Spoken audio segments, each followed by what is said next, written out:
Have you been into a news agency recently and seen the latest editions of the fitness magazines? Maybe you've been online and seen a promotion with a fitness model. If they are male, the fitness model definitely has a six-pack, and if they are female, there is a good chance they will have one as well. There is usually a program, or offer, or article, or video in which the secrets to this six-pack are revealed. Did you know it isn't likely that you'll ever get that six-pack? Did you know that the people selling the idea know this and rely on you failing as part of their sales pitch? Crazy, right? I'm going to explain why this works.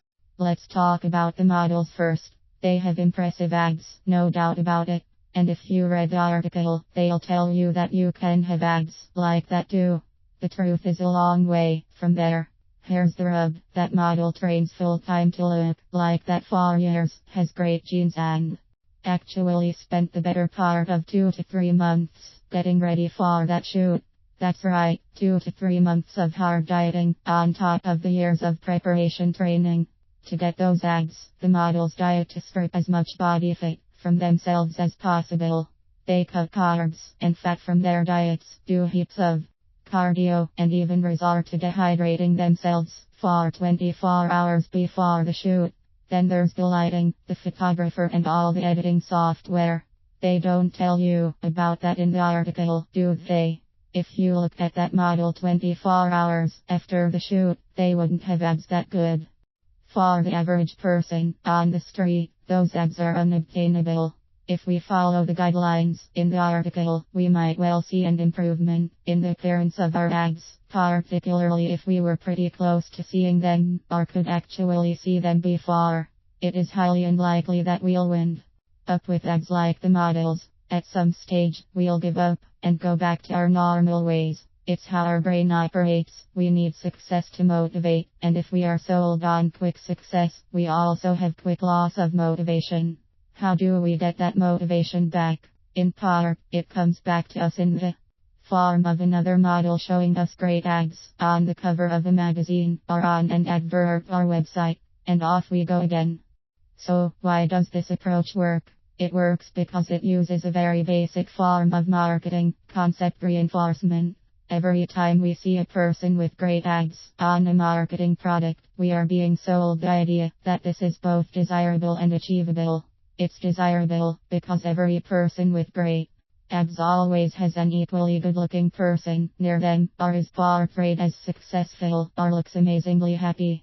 See that enough times, and our brain is taught to conflate the two ideas into one. We are led to believe that good abs leads to success, happiness, and a high level of attraction to potential mates. It also works on another level. Every time we see an image of a person with great abs, usually with a marketing byline, we are being told that another person has been able to achieve this look. That way, when we fail, which they actually want us to, and know we will, we are led to a conclusion that the fault lies with us, and not the product/marketing/program. It's a strange idea, but it works. Our failure leads us to buy into the concept more, not less. It's not our fault. It's the marketer's fault for selling unrealistic ideas. But they do it because they know it works. So, how do we get off of this crazy roundabout? Well, first things first, we need to accept the reality that good abs don't mean you are fit and healthy.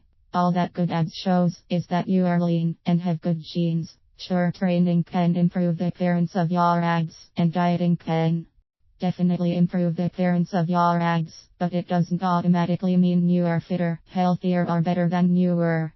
Rather than focusing on your abs, it might be worth focusing on a whole pile of other markers of health. There are a range of indicators of health, all of which have varying degrees of validity and reliability. For example, cardiovascular health can be assessed using measures of blood triglyceride levels, or blood pressure, or hemoglobin/ferritin levels, while lung function can best be measured using peak flow.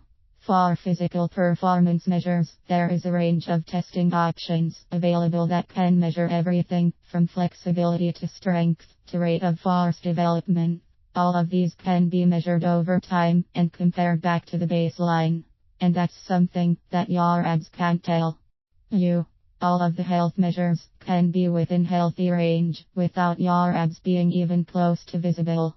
At this point, it might be worth considering the types of body fat levels observed in elite athletes. After all, if there were a group of people who we would expect to have the best bodies, it would be reasonable to assume this is that group.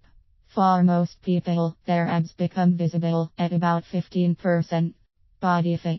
Male Olympic swimmers typically have body fat levels between 10 to 15%, and many of them have poorly defined abs. Male elite level cyclists and marathon runners tend to sit at 8 to 10%, a similar level to female gymnasts. Elite rugby athletes are quite often around 18 to 20%, and some are even higher than that. It's pretty hard to argue that elite rugby players are unfit, and the athletes in the other sports target body fat levels for optimizing performance, not health. So, where does that leave you?